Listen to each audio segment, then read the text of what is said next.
Chronic venous insufficiency और उसके नतीजे में होने वाली वेरिकोज वेन्स एक ऐसा मसला है जो हमारे यहाँ पे बहुत आम है और ये हर सोशो इकोनॉमिक क्लास के लोगों में होता है। कोई भी ऐसा बंदा जो ज़्यादा देर खड़े होकर काम करता है, वो आपके लॉयर हो सकते हैं, डॉक्टर्स हो सकते हैं, मजदूर हो सकते हैं, हजाम हो सकते हैं। उसके अलावा हमारी ख़वातीन जो घर में खड़े होकर काम करती हैं, किचन वर्क, घर का काम, डेली चोर्स, ये बहुत ज़्यादा इनमें ख़तरा होता है कि इनमें ये मसला हो जाएगा। जब आप अपने वैस्कुलर सर्जन के पास जाते हैं तो आपको स्क्लेरोथेरेपी, लेज़र, आरएफए या समटाइम्स ओपन सर्जरी या फिर समटाइम्स एंडोवेनस ग्लू इनके बारे में बताता है। आज हम बात करेंगे कि जो दो मोस्ट कॉमन तरीका इलाज जो बताए जाते हैं, स्क्लेरोथेरेपी और लेज़र, इनमें क्या फ़र्क है और आपको कौन सा कराना चाहिए। स्क्लेरोथेरेपी एक ऐसा प्रोसेस है जिसमें आपकी जो वेन्स जो ख़राब हैं, जो ऊपर नज़र आ रही हैं और ख़राब हैं, उनके अंदर हम एक स्पेशल तरीके से एक्सेस लेते हैं, नीडल्स लगाते हैं। नीडल्स लगा के अंदर स्क्लेरोजिंग एजेंट या सॉर्ट ऑफ ड्रग हम अंदर इंजेक्ट करते हैं।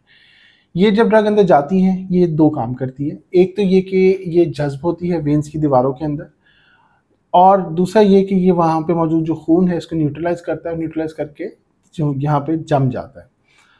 इन दोनों की वजह से क्या होता है कि इमीडिएटली एक तो वहाँ पे खून का बहाव रुक जाता है, और दूसरा over a prolong period of time, कुछ दौरानिए तक, कुछ अरसे तक जो केमिकल है वो वेन को अंदर से ख़राब करता है, डैमेज करता है। इस डैमेज की वजह से इस डैमेज वेन को जिस्म अगले 5-6 माह के अंदर अंदर आहिस्ता आहिस्ता आहिस्ता खुद ही रिमूव कर देता है, ख़त्म कर देता है, और आपको वही रिजल्ट मिल जाता है जो कि समटाइम्स आपको ओपन सर्जरी में मिलता है कि जी वेन ख़त्म हो गई। अब इसमें फ़ायदा क्या है? फ़ायदा ये है कि पेनलेस प्रोसीजर है, कोई इसमें कट नहीं है, आपको सुन भी नहीं किया जाता, किसी किस्म की कोई बेहोशी भी नहीं दी जाती। आप आते हैं, अपना प्रोसीजर कराते हैं और चले जाते हैं। अब इसमें नुकसान क्या है? नुकसान ये है कि स्क्लेरोथेरेपी अमूमन एक से ज़्यादा दफ़ा करनी पड़ सकती है। दूसरी बात, जिस वक्त आप इंजेक्शन लगाते हैं तो वहाँ पे थोड़े से लम्प्स यूँ लगता है जैसे गिल्टियाँ बनी हुई हो, गिल्टियाँ सी बन जाती हैं। इन गिल्टियों के ऊपर कभी कभार कुछ इरिटेशन होती है, कुछ रेडनेस होती है। ये सारा एक नेचुरल प्रोसेस है। ये सारा प्रोसेस जो चल रहा होता है तो बेसिकली जिसम उस स्क्लेरोजेंट को, उस केमिकल को, और जिस वेन के अंदर वो केमिकल मौजूद है उसको जिसम से हटाने की कोशिश कर रहा है।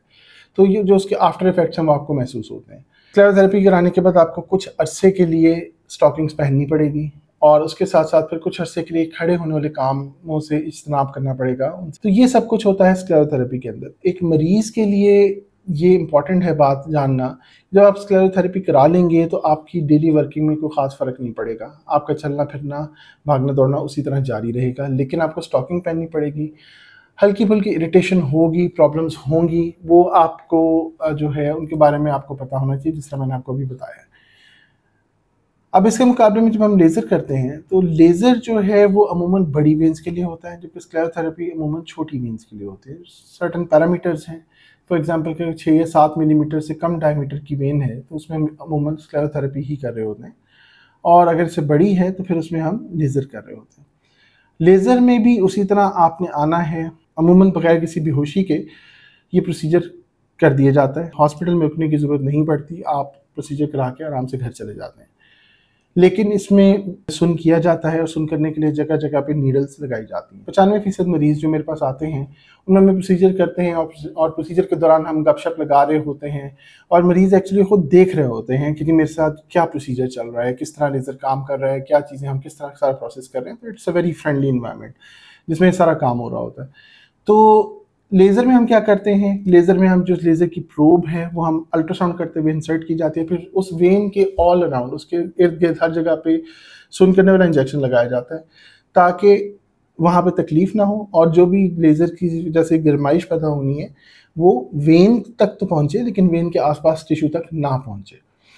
जब एक दफ़ा लेज़र हो जाता है, लेज़र करने के बाद फिर अगेन आपको कुछ देर के लिए मना किया जाता है कि आपने कोई एक्सेसिव काम नहीं करना, लेकिन लेज़र के जो असरात हैं वो 5 से 7 दिन के बाद मरीज़ों के अंदर से ख़त्म हो जाते हैं।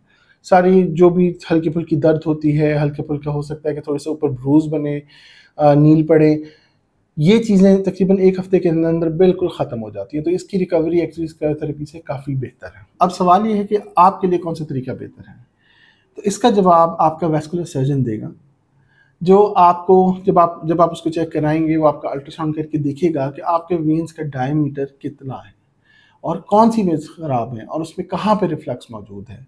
इन जनरल अगर तो आपकी वेन्स घुटने से नीचे ख़राब हैं तो उनमें अमूमन स्क्लेरोथेरेपी की जाती है, और अगर आपकी वेन्स घुटने के ऊपर जो वेन्स हैं वो ख़राब है और उनमें रिफ्लक्स है तो उनमें अमूमन लेज़र किया जाता है। ज़रूरी नहीं है कि लेज़र सिर्फ घुटने से ऊपर ही किया जाए, ये घुटने के नीचे भी किया जाता है। आपके लिए प्रोसीजर की सिलेक्शन आपके वैस्कुलर सर्जन ने करनी है, और आपके लिए ये जानना ज़रूरी है प्रोसीजर कराने के बाद आपको क्या क्या तब्दीलियाँ महसूस होंगी, कौन सी प्रॉब्लम्स हो सकती हैं और उनका सोल्यूशन क्या होगा अगर खुदा ना खास्ता कोई प्रॉब्लम होता है। अगर मैं आज की इस वीडियो को समेटूं तो मैं यही कहना चाहूँगा कि स्क्लेरोथेरेपी और लेज़र दोनों बहुत अच्छे इलाज हैं, दोनों की अपनी अपनी इंडिकेशंस हैं, दोनों अपनी जगह पे मुख्तलिफ जगहों पे इस्तेमाल किए जाते हैं, और इसकी सिलेक्शन आपके वैस्कुलर सर्जन ने करनी है। अगर आपको वेरिकोज वेन्स का मसला है तो ज़रूरी है कि आप इसको इग्नोर ना करें, इसको चेक करवाएं और जो बेहतरीन तरीका इलाज है वो इख्तियार करें, इससे पहले कि ये चीज़ें रिवर्सिबल ना रहें। Thank you.